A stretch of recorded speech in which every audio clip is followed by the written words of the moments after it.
Hello students, this is lecture number 4 chemical properties of alcohol. Alcohol की chemical properties क्या क्या हो सकती है। तो देखो, अल्कोहल होता है जो इसके पास इलेक्ट्रॉन पेयर होते हैं, ऑक्सीजन होता है जो मोर इलेक्ट्रोनेगेटिव होता है, तो ऑक्सीजन में नेगेटिव चार्ज होगा, तो क्या होगा, हाइड्रोजन में प्लस चार्ज होगा और यहाँ पे भी प्लस चार्ज होगा। तो इसमें जो रिएक्शन होती है, केमिकल रिएक्शन, वो दो तरीके से क्लीवेज हो सकता है। पहला क्लीवेज होता है यहाँ से, इसे हम एसिडिक नेचर भी कहते हैं। जनरल एसिडिक मीन्स H+ का रिलीज होना, और सेकंड होता है यहाँ से। यानी दो तरीके से क्लीवेज हो सकता है, डिपेंड करता है सिचुएशन पे, रिएजेंट पे, कंडीशन पे रिएक्शंस की। तो ये जो रिएक्शंस है, reaction due to the cleavage of ROOH bond, over H bond टूटेगा तो पहले टाइप की रिएक्शन होगी। Second is reaction due to cleavage of RO के बीच में, RO के बीच में बॉन्ड ब्रेक डाउन होगा, यानी RO बॉन्ड टूटेगा, तो सेकेंड।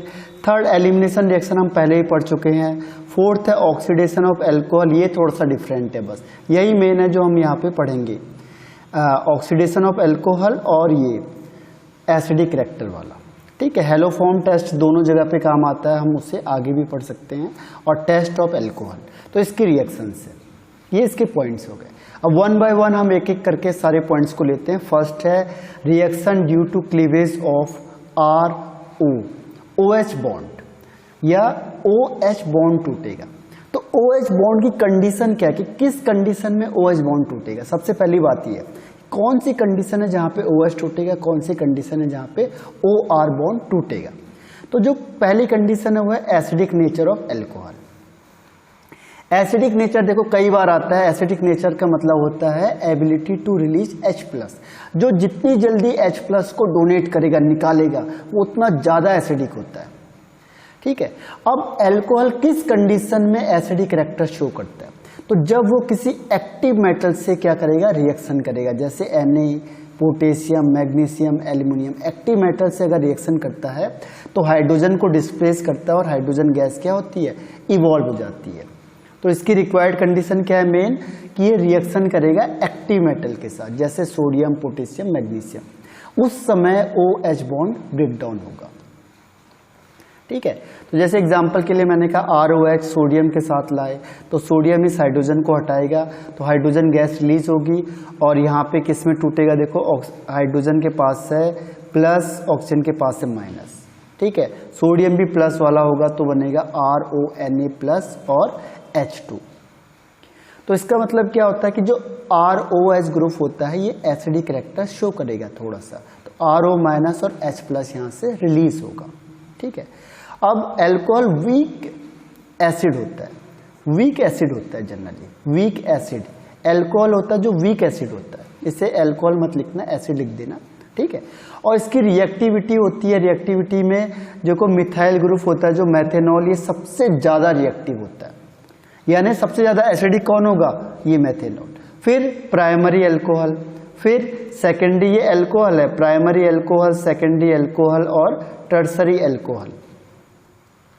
ठीक है, तो प्राइमरी, सेकेंडरी, टर्सरी अल्कोहल, तो सबसे ज्यादा रिएक्टिव या सबसे ज्यादा एसिडिक मिथाइल अल्कोहल होता है, फिर प्राइमरी अल्कोहल, फिर सेकेंडरी और फिर टर्सरी। कैसे होता है देखो, वन बाय वन डिस्कस करते हैं। तो आपको इसमें से पहले भी बताया हुआ है कि जब भी हमें एसिडिक कैरेक्टर को चेक करना है तो हम क्या करते हैं, उसके हाइड्रोजन को निकालेंगे। जैसे मैंने कहा CH3OH, तो ये किस में टूटेगा, H+ में और CH3O- में। सेकेंड पे CH3CH2OH, ये किस में टूटेगा, H+ में और CH3CH2O- में। ये प्राइमरी अल्कोहल हो गया, क्योंकि ये प्राइमरी कार्बन से अटैच है। उसके बाद देखो सेकेंडरी अल्कोहल, ये आपका सेकेंडरी अल्कोहल। सेकेंडरी अल्कोहल क्या, कैसे पता चला हमें, कि जो OH जिस कार्बन से अटैच है वो सेकेंडरी कार्बन है, वो दो एल्काइल ग्रुप से अटैच है। अब देखो इससे भी हमने H+ को रिलीज किया, तो यहाँ पे क्या होगा, CH3CO-। ठीक है, इसके बाद देखो नेक्स्ट क्या होगा, next one is tertiary alcohol. Tertiary alcohol में क्या होगा, C है यहाँ पे, ये 3 एल्काइल ग्रुप से अटैच है, तो ये हो गया टर्सरी अल्कोहल। ठीक है। अब टर्सरी अल्कोहल हो गया, फिर ये किस में टूटेगा, H+ में, CH3 CH3 CH3 CO-। अब हम ये देखेंगे कि किसकी स्टेबिलिटी सबसे ज्यादा है। जो सबसे ज्यादा स्टेबल होगा वो सबसे स्ट्रॉन्ग एसिड होगा। और स्टेबिलिटी किसकी चेक करेंगे, देखो ये नंबरिंग की है मैंने, ये 1 2 3 एंड 4। जो जितनी जल्दी H+ निकालेगा, अगर ये सपोज करो ये ज्यादा स्टेबल होगा तो ये H+ जल्दी निकालेगा ना, अगर ये ज्यादा स्टेबल होगा तो ये H+ जल्दी निकालेगा। तो हमने सबसे पहले चेक करना है कि स्टेबिलिटी किसकी ज्यादा होगी। तो देखो पहले केस में क्या आया था, पहले केस में आया था CH3O-, ठीक। दूसरे केस में क्या था, CH3CH2O-। तीसरे केस में क्या था, C यहाँ था, सेकेंडरी ग्रुप लिया था हमने, तो सेकेंडरी ग्रुप हो गया, हाइड्रोजन लगेगा ये O-। और नेक्स्ट ये सेकेंडरी हो गया, ये प्राइमरी हो गया, ये मिथाइल हो गया। टर्सरी के केस में क्या है, यहाँ पे 3 CH3 ग्रुप लगे होंगे, 1 2 एंड 3। अब देखो हमें पता है कि जो CH3 ग्रुप होता है ये इलेक्ट्रॉन डोनेटिंग ग्रुप होता है, तो ये इलेक्ट्रॉन देंगे यहाँ से। अब ये इलेक्ट्रॉन देगा तो ये इलेक्ट्रॉन इसको देगा। अब ये तो पहले ही फुलफिल है, माइनस चार्ज है, इसमें क्या है, ये तो कंप्लीटली फिल्ड है। तो जितना प्लस आई इफेक्ट होता है, यानी कि जितना इलेक्ट्रॉन डोनेटिंग ग्रुप ज़्यादा होंगे उतना इसकी स्टेबिलिटी क्या होगी, कम हो जाएगी, डिक्रीज हो जाएगी स्टेबिलिटी। क्यों होगी, क्योंकि इलेक्ट्रॉन डेंसिटी बढ़ा रहा है, और जितना इलेक्ट्रॉन डेंसिटी बढ़ेगी स्टेबिलिटी कम होगी। जितना इलेक्ट्रॉन डोनेटिंग ग्रुप ज़्यादा होंगे वो इलेक्ट्रॉन देंगे तो इलेक्ट्रॉन डेंसिटी बढ़ेगी, इलेक्ट्रॉन डेंसिटी बढ़ेगी तो स्टेबिलिटी क्या होगी, कम हो जाएगी। क्यों, क्योंकि O- पहले ही कंप्लीटली फिल्ड है, ये तो पहले से ही कंप्लीटली फिल्ड है, पूरा भरा हुआ है, और आप उसे जबरदस्ती इलेक्ट्रॉन दे रहे हो, तो कंप्लीटली फिल्ड होगा।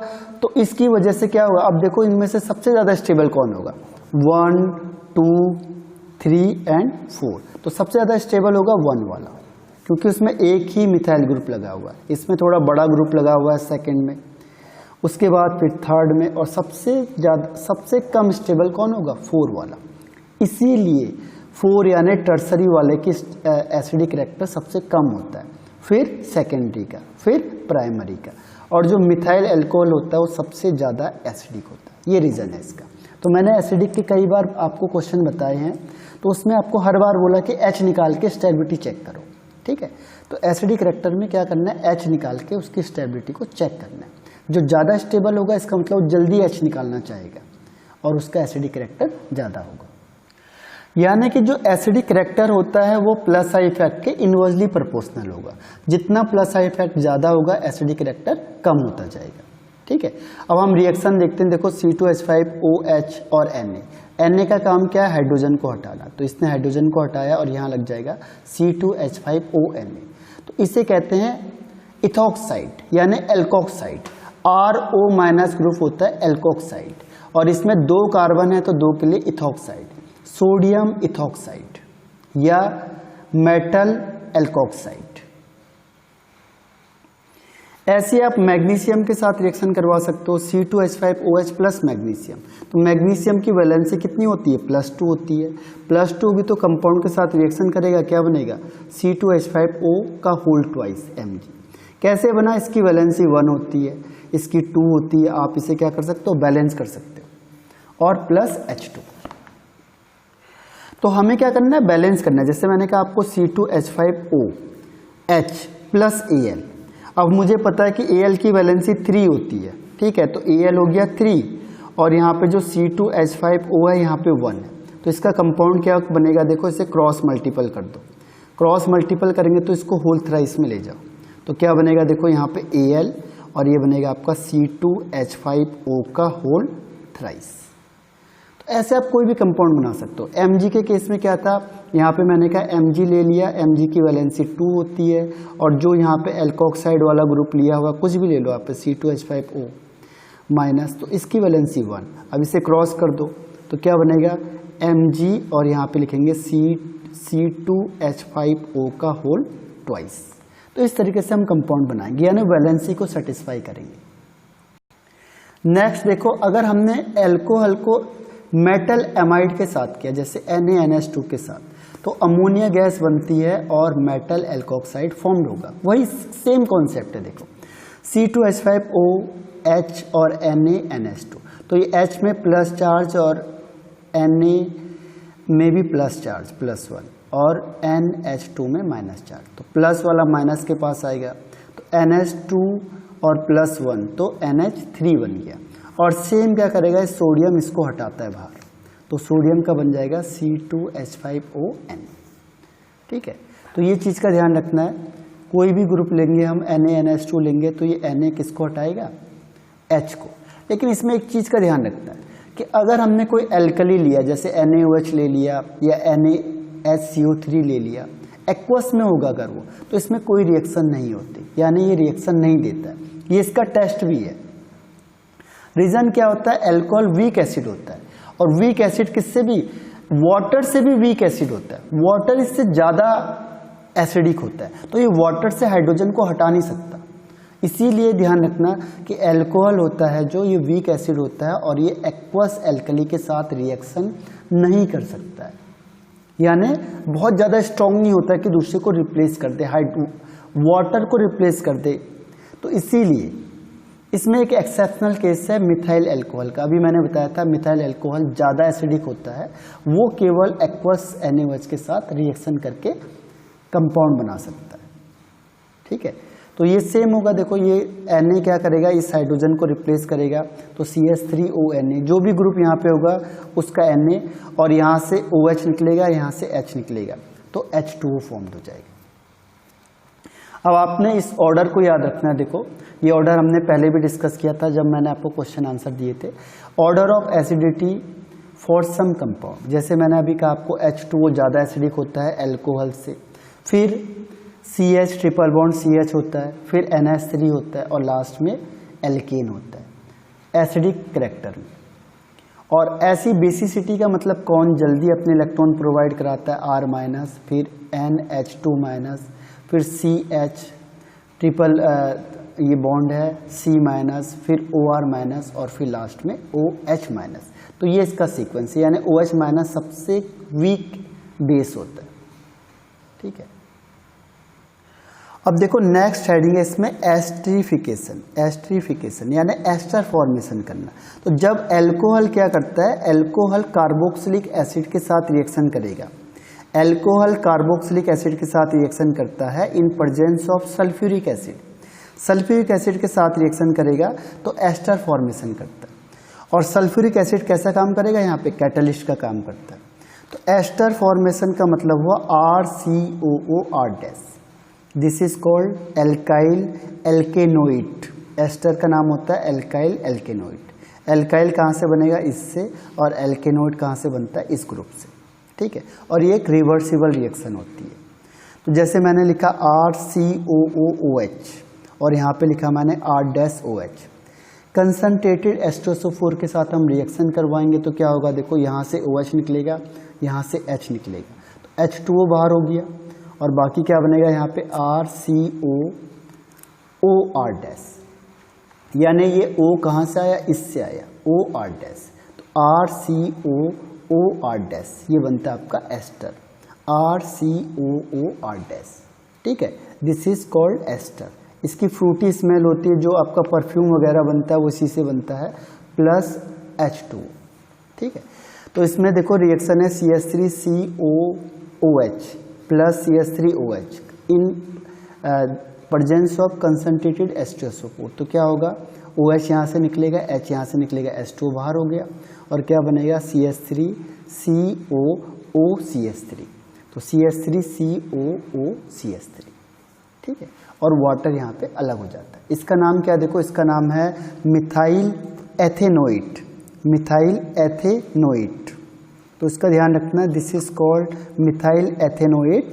और ये फ्रूटी स्मेल होता है। मैंने कहा था मिथाइल कहाँ से आया, CH3 से मिथाइल, एक कार्बन है और ये 2 कार्बन है, तो एथेनोइड, सॉरी इथेनोइड। O8 उसके पीछे लग जाएगा, एस्टर के पीछे लगता है O8। इथेन का मतलब 2 कार्बन है और O8, इथेनोइड। फ्रूटी स्मेल होती है, यानी परफ्यूम में जो ये परफ्यूम बनाते हैं उसी तरीके से बनाते हैं, एस्टरीफिकेशन। अब देखो इसमें मैकेनिज्म क्या होता है। मैकेनिज्म में पहला स्टेप होता है प्रोटोनेशन। प्रोटोनेशन का मतलब एडिशन ऑफ प्रोटोन। प्रोटोन हम कहते हैं H+ को, तो ये H प्लस कहाँ से आया, जो हम एसिड का काम कर रहे हैं, क्योंकि एसिड का काम क्या होता है, रिएक्शन को स्टार्ट करवाना। तो H2SO4 किस में टूटेगा, H प्लस में और HSO4 माइनस में। अब ये H प्लस यहाँ रिएक्शन करता है क्योंकि ये रिएक्शन को स्टार्ट करवाएगा। तो ये H प्लस कहाँ गया, ये H प्लस गया इस ऑक्सीजन के पास जहाँ पे इलेक्ट्रॉन पेयर है, ठीक है। तो ये एक्सपेरिमेंटली है, तो ये H प्लस यहाँ गया, तो क्या हुआ, इस ऑक्सीजन ने इलेक्ट्रॉन पेयर डोनेट किया, तो इसमें प्लस चार्ज, ठीक है। और बाकी एज इट इज रहेगा क्योंकि बाकी और कोई चेंज नहीं हुए।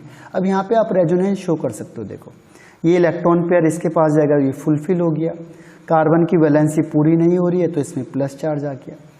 फिर क्या होगा, फिर इसको दया आए कि चलो यार मैं इलेक्ट्रॉन देता हूँ, इसने यहाँ से इलेक्ट्रॉन यहाँ दिया, अब इसमें डबल बॉन्ड आ गया, इसके बाद प्लस चार्ज हो गया, कार्बन की वैलेंसी कंप्लीट हो गई। तो ये रेजोनेंस है, ठीक है।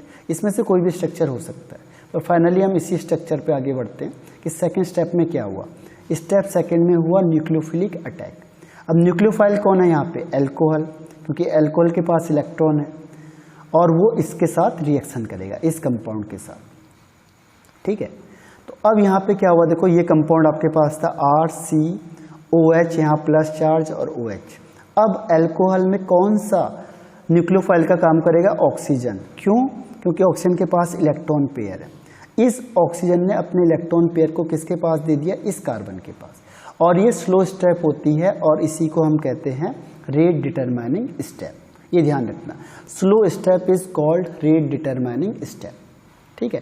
अब इसने क्या किया, यहाँ से इलेक्ट्रॉन पेयर इसको दिया, तो इसके पास ज़्यादा हो रहे थे, इसने क्या किया, इस जो डबल बॉन्ड था इसका इलेक्ट्रॉन किसको दे दिया, ऑक्सीजन को दे दिया कि तो अपने पास ही रख लिया, मेरे पास फुलफिल हो गया, ठीक है। ये रिवर्सिबल रिएक्शन होती है, मैंने अभी भी कहा था ये रिवर्सिबल रिएक्शन होगी।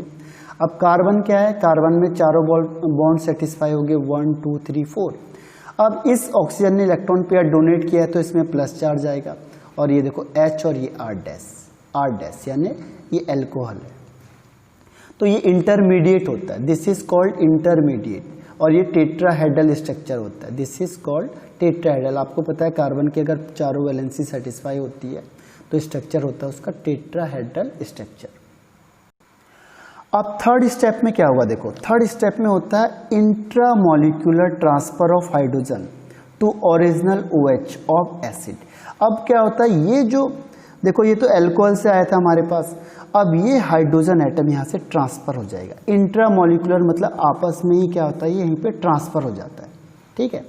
अब ये ऑक्सीजन क्या होता है कि ऑक्सीजन इस इलेक्ट्रॉन पेयर को अपने पास रख लेगा, तो यहाँ से H प्लस निकलेगा और ये हाइड्रोजन किसके पास जाता है, इस OH के पास, OH के पास जाएगा यहाँ से, ठीक है।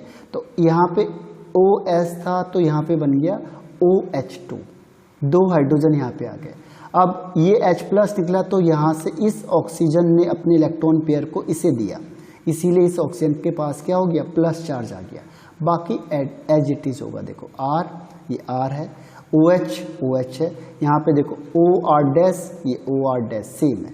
बस यहाँ से क्या हुआ, यहाँ से H निकला और इसका प्लस चार्ज खत्म हो गया क्योंकि इलेक्ट्रॉन पेयर किसने दे दिया, इस हाइड्रोजन ने इलेक्ट्रॉन पेयर अपना इसको दे दिया, तो ये फुली फिल्ड हो गया, ठीक है।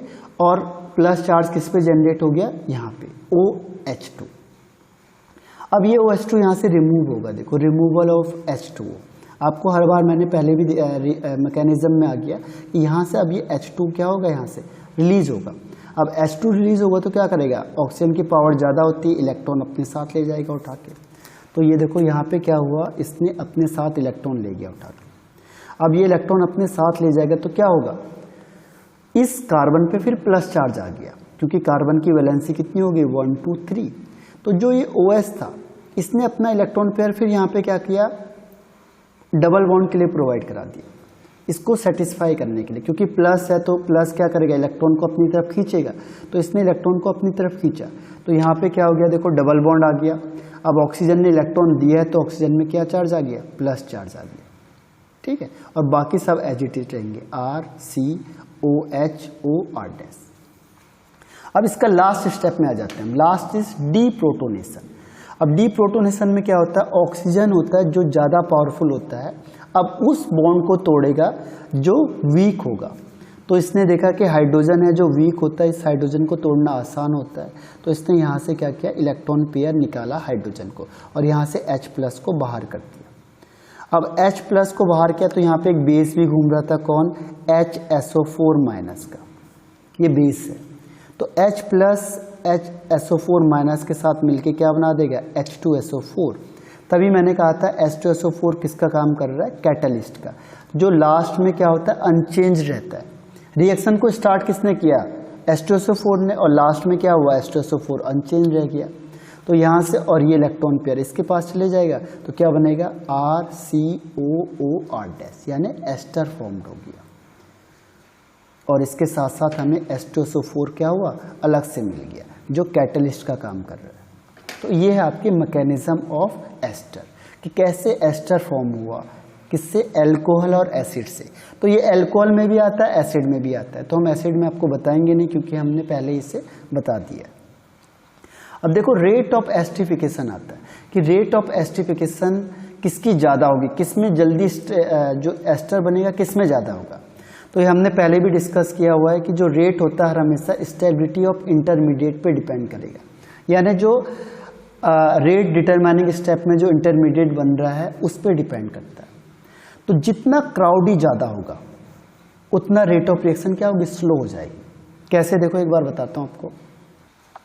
अब देखो इंटरमीडिएट में मैंने आपको बताया था, इंटरमीडिएट में क्या होता है, ये टेट्राहेड्रल स्ट्रक्चर बनता है इंटरमीडिएट वाला। अब इंटरमीडिएट में सपोज करो ये R बल्की ग्रुप हो गया, ये R बल्की ग्रुप हो गया। अगर ये बड़े बड़े ग्रुप होंगे तो क्या होगा, रिएक्शन करना इनके लिए पॉसिबल नहीं होगा। Reason, steric hindrance, steric hindrance.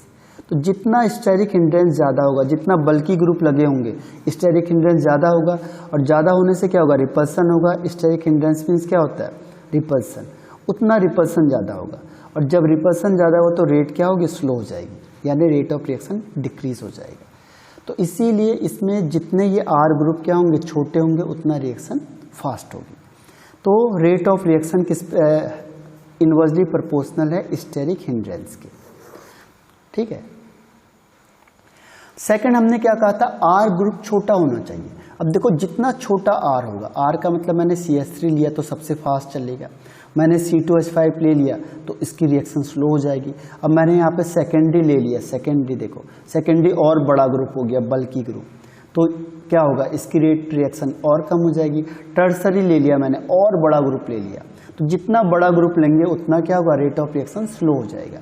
तो अल्कोहल की बात करेंगे अगर हम, तो अल्कोहल में मिथाइल अल्कोहल की स्पीड सबसे ज़्यादा, फिर प्राइमरी की, फिर सेकेंडरी की, फिर टर्सरी की, यानी जितना बल्कीनेस बढ़ते जाएगा उतना रेट ऑफ रिएक्शन स्लो होगा।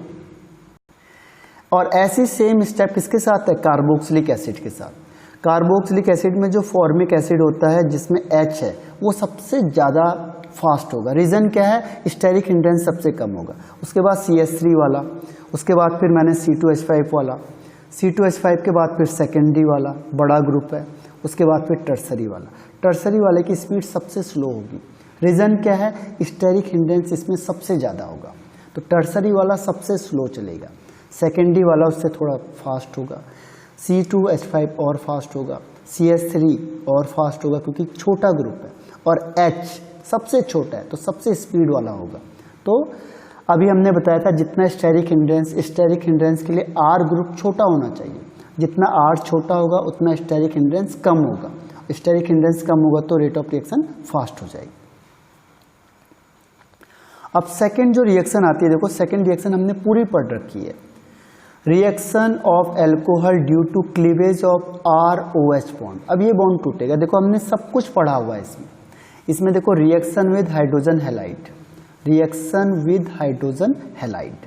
अब हाइड्रोजन हैलाइड के साथ रिएक्शन करेंगे, ये आपने पढ़ा हुआ है, देखो ल्यूकास रिएजेंट HCl और एनहाइड्रस ZnCl3। अगर हमने क्या किया, ल्यूकास रिएजेंट में किसको डाला, एल्कोहल को डाला, तो OH ग्रुप रिप्लेस हो जाता है और वहाँ पे क्या आता है, Cl आता है और वाटर रिलीज होता है। वाटर कैसे होगा, देखो OH यहाँ से निकलेगा, H यहाँ से निकलेगा, तो H और OH, H2O निकल गया और ये Cl यहाँ निकलेगा। तो ये होती है सब्स्टिट्यूशन रिएक्शन, सब्स्टिट्यूशन रिएक्शन होगी यहाँ, ठीक है। और इसको हम कहते हैं ल्यूकास रिएजेंट, जिसमें हमने ल्यूकास टेस्ट भी किया था, हम पढ़ चुके हैं पहले ही। तो मैंने कहा था कई चीज़ें हम इसमें पढ़ चुके हैं। अब इसी तरीके की रिएक्शन है, देखो जब HBr के साथ रिएक्शन कराते हैं in presence of concentrate H2SO4 तो भी सेम रिएक्शन होगी जैसे अभी हमने किया। इसमें भी सब्स्टिट्यूशन रिएक्शन होता है। देखो हमने सेकेंडरी अल्कोहल लिया और उसमें HBr को रिएक्शन कराई in presence of concentrated H2SO4, तो क्या करेगा ये Br इस OH को यहाँ से सब्स्टिट्यूट कर देगा, तो जहाँ पे OH था वहाँ पे Br आ जाएगा और OH किसके साथ जाएगा, हाइड्रोजन के साथ, तो H2O बनता है, तो वाटर फॉर्म्ड हो गया और जहाँ पे OH था वहाँ पे क्या आ गया, Br आ गया। तो दिस इज सब्स्टिट्यूशन रिएक्शन। ऐसे ही देखो सेम केस होगा किसके साथ, HI के साथ। HI के साथ जैसे मैंने एल्कोहल को रिएक्शन कराऊंगा OH और H2O बनेगा और ये आयोडीन OH को क्या करेगा, सब्स्टिट्यूट कर देता है, तो आयोडीन यहाँ पे लग जाएगा। लेकिन एक चीज़ और ध्यान रखना, अगर ये रेड फॉस्फोरस के केस में होगा HI in presence of red phosphorus, तो इसमें एल्केन फॉर्म होता है क्योंकि ये बहुत अच्छा रिड्यूसिंग एजेंट होता है। ये हमने एल्केन वाले चैप्टर में पढ़ा था कि रेड फॉस्फोरस प्लस HI ये स्ट्रॉन्ग रिड्यूसिंग एजेंट होते हैं, ये हर एक को क्या कर सकते हैं, रिड्यूस कर सकते हैं। तो ये क्या बनेगा, यहाँ पे एल्केन फॉर्मेशन हो जाएगी। अब इसका नेक्स्ट पार्ट भी हमने पढ़ा हुआ है, देखो पहले ही इसमें देखो हेलो एल्केन्स में कि जो एल्कोहल है अगर हमने उसमें PCl5 लिया, PCl3 लिया, PBr3 लिया या PI3 लिया तो क्या बनेगा, हेलो एल्केन फॉर्म्ड होता है। PCl5 लोगे तो C2H5Cl, अगर PCl3 लोगे PCl3 तो बनेगा C2H5Cl, तो भी वही बनेगा, बाई प्रोडक्ट अलग अलग बनते हैं। PBr3 लेंगे तो C2H5Br और PI3 लेंगे तो C2H5I। ये हम कहाँ पढ़ चुके हैं, हेलो एल्केन्स और हेलो एरीन्स में हमने पढ़ लिया है पहले, ठीक है। और ऐसे हमने देखो डार्जन रिएक्शन है, ROH में हमने क्या किया, SOCl2 रिएक्शन कराएंगे तो ये SNI रिएक्शन है, RCl बनता है, SO2 और H2O बनता है। तो हमने इसे किस में पढ़ा है, हेलो एल्केन्स में पहले ही पढ़ा हुआ है। नेक्स्ट वाला भी हमने पढ़ लिया है, देखो डिहाइड्रेशन ऑफ एल्कोहल। डिहाइड्रेशन का मतलब removal of water in presence of acid, ये भी हम पहले ही पढ़ चुके हैं, देखो एल्कीन वाले चैप्टर में। यहाँ पे हमने कोई एल्कोहल लिया, हमने उसको चाहे कंसंट्रेट H2SO4 के साथ कराएं, चाहे H3PO4 के साथ कराएं या KHSO4 के साथ कराएं और हीटिंग करें, हीटिंग है ये, तो क्या होगा, एलिमिनेशन रिएक्शन होगी, alpha beta elimination reaction. Elimination reaction के हमने पूरी डिटेल पढ़ी हुई है, तो वहाँ पे ये आता है H2O यहाँ से रिलीज होगा और ये बनेगा RCH डबल बॉन्ड CH2 और प्लस H2O। तो इसमें सेडजेप प्रोडक्ट और हॉफमैन प्रोडक्ट बनते हैं, ये हम पहले ही डिस्कस कर चुके हैं। अब ये वाली थोड़ी सी डिफरेंट रिएक्शन है, देखो oxidation of alcohol. Oxidation of alcohol होता है कि ऑक्सीडेशन का मतलब हमें पता है कि एडिशन ऑफ ऑक्सीजन या रिमूवल ऑफ हाइड्रोजन। ऑक्सीडेशन का मतलब क्या है, एडिशन ऑफ ऑक्सीजन या रिमूवल ऑफ हाइड्रोजन। तो ध्यान रखना कि जो एल्कोहल होता है वो एल्डिहाइड में भी बन सकता है, कीटोन में भी बन सकता है और कार्बोक्सिलिक एसिड में भी बन सकता है। डिपेंड करता है कि हमने कौन सा रिएजेंट यूज़ किया हुआ है। देखो एल्कोहल का हम ऑक्सीडेशन करेंगे तो एल्डिहाइड बनेगा या कीटोन बनेगा। फर्दर हमने उसका ऑक्सीडेशन कर दिया तो क्या बनता है, कार्बोक्सिलिक एसिड बनेगा, कार्बोक्सिलिक एसिड, ठीक है। अब ये जो प्रोडक्ट बनेगा, product of oxidation of alcohol, ये डिपेंड करता है किस पे, एक तो टाइप ऑफ एल्कोहल, कौन सा टाइप लिया है, कौन सा टाइप मतलब प्राइमरी है या सेकेंडरी है या टर्सरी है, पहली चीज।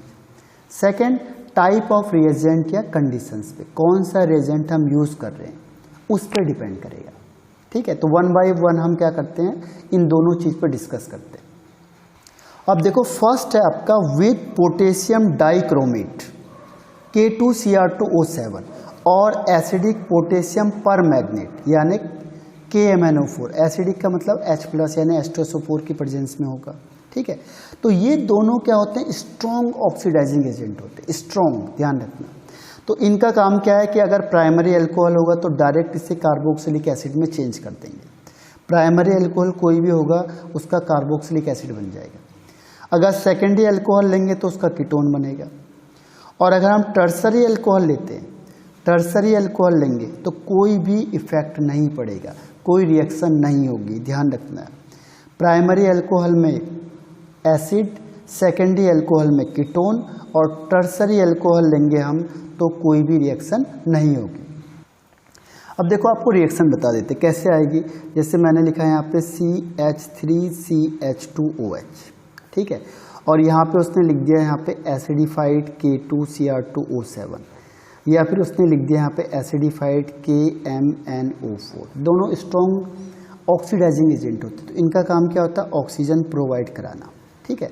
तो पहले क्या करते हैं कि ये हाइड्रोजन को यहाँ से निकालेंगे, H2 को इसने बाहर निकाला, ठीक है, तो H2 और OH2 बाहर हो जाता है, और यहाँ पे H2 निकलेगा बाहर तो क्या बन जाता है, CH3CHO, यानी पहले बनेगा ये एल्डिहाइड। लेकिन ये स्ट्रॉन्ग ऑक्सीडाइजिंग एजेंट होते हैं तो ये फिर इसका फर्दर ऑक्सीडेशन करते हैं, ठीक है। एल्डिहाइड के बाद ऑक्सीजन ऐड होगा इसमें तो क्या बन जाएगा, CH3COOH, यानी बन जाता है एथेनोइक एसिड। तो आप डायरेक्ट भी कर सकते हो इसे, देखो डायरेक्ट कैसे करोगे, यहाँ से ये बना दो CH3CH2OH, तो हाइड्रोजन यहाँ से हटाओ, यहाँ पे ऑक्सीजन ऐड कर दो, ठीक है। और ये H2 और ये इसके दो वो ले लो, 2 एटम ले लो, एक यहाँ लगेगा और एक H2 के साथ चले जाएगा तो H2O बाहर हो जाता है, ठीक है, और बनेगा आपके पास एसिड। अगर आपने प्राइमरी के जगह पे सेकेंडरी ले लिया, सेकेंडरी मतलब यहाँ पे भी मैंने CH3 ले लिया, यहाँ CH3 ले लिया, यहाँ पे हाइड्रोजन ले लिया और यहाँ पे OH ग्रुप ले लिया, तो दिस इज सेकेंडरी। अब सेकेंडरी को अगर मैं कर रहा हूँ, चाहे आप इससे K2Cr2O7 में ले आओ एसिडिफाइड, या फिर एसिडिफाइड KMnO4 में लाओ, ये आपने पहले भी की हुई देखो रिएक्शन।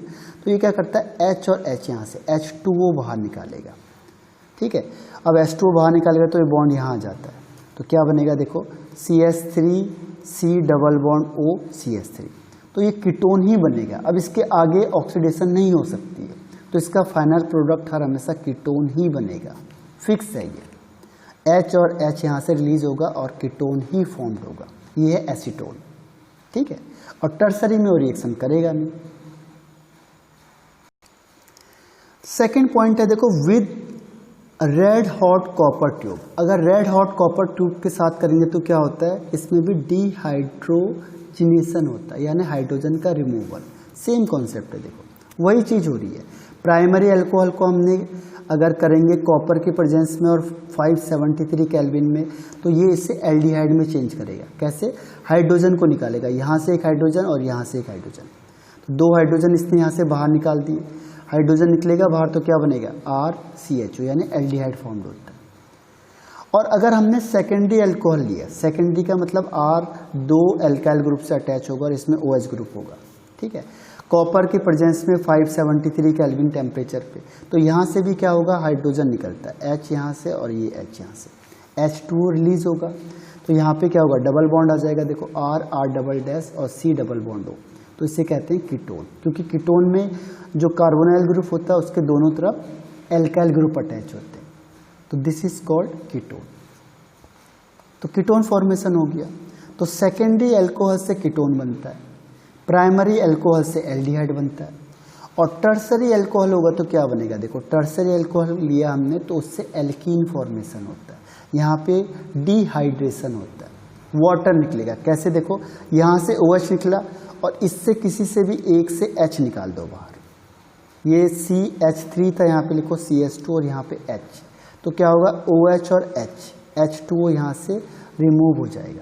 एलिमिनेशन, मैंने आपको कहा था टर्सरी वाला एलिमिनेशन रिएक्शन को प्रीफर करता है, तो यहाँ पे एलिमिनेशन रिएक्शन होगा और यहाँ पे H2O निकल जाएगा बाहर, वाटर इससे बाहर निकलेगा और यहाँ पे डबल बॉन्ड आ जाएगा, ठीक है।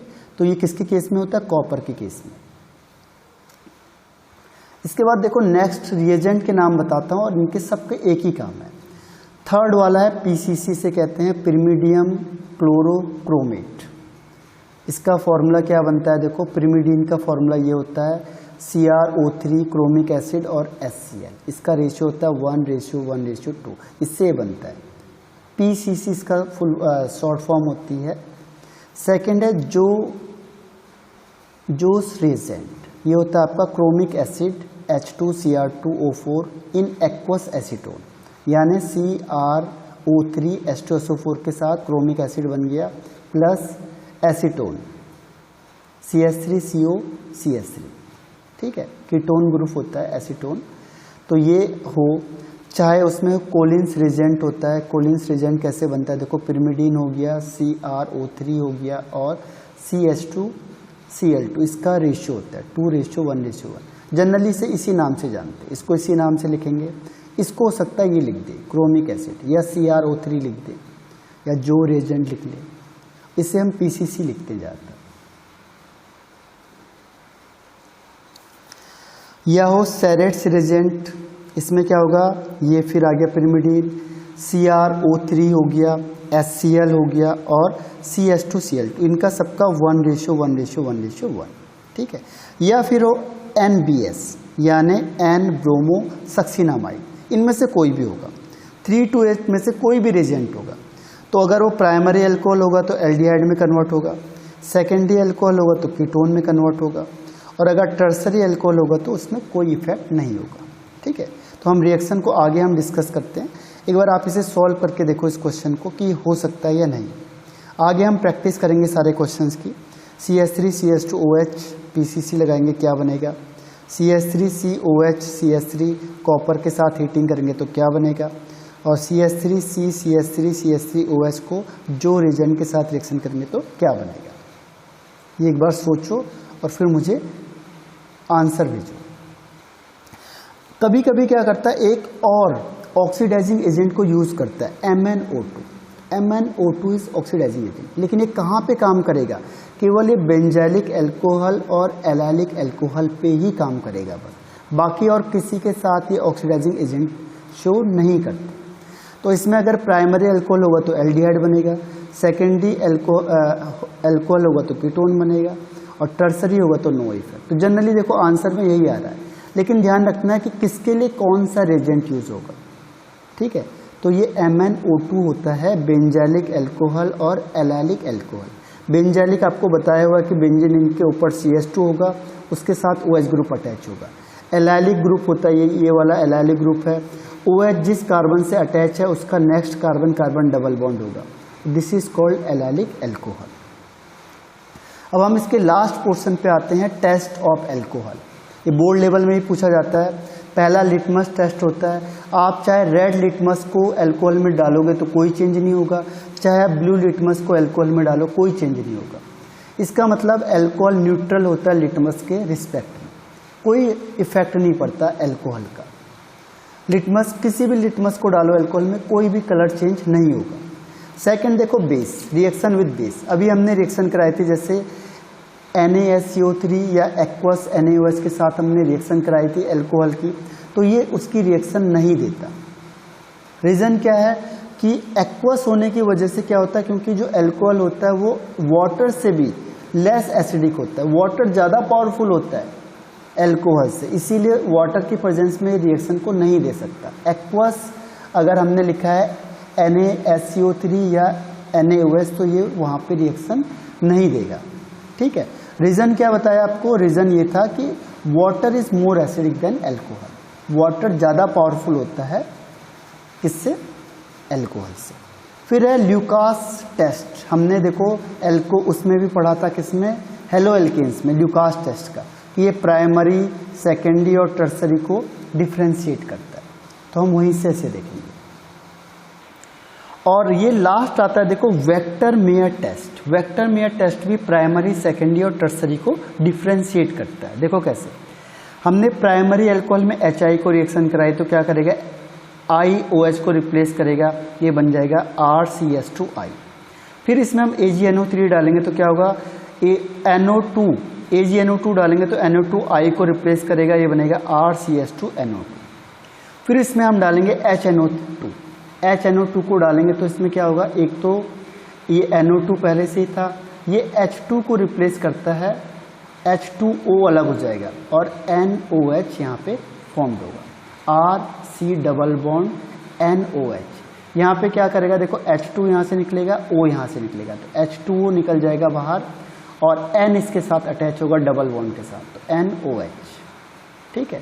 ये है नाइट्रोलिक एसिड। जैसे हम उसमें NaOH डालेंगे तो कैसा कलर आएगा, रेड, ब्लड रेड कलर। तो हम समझ जाएंगे ये प्राइमरी एल्कोहल है। अब देखो सेकेंडरी की बात, सेकेंडरी में भी हमने रिएक्शन तो सबके साथ सेम करना है। पहले हमने HI डाला, वही रिएक्शन होगा, OH हटेगा, I लगेगा। फिर हमने AgNO2 डाला, I हटेगा, उसकी जगह पे NO2 लगेगा। फिर हमने क्या डाला उसमें, HNO2 डाला, तो क्या होगा, फिर वही होगा, देखो H2O बाहर होगा, यहाँ से H यहाँ से निकलेगा बाहर, यहाँ से O निकलेगा बाहर, ठीक है।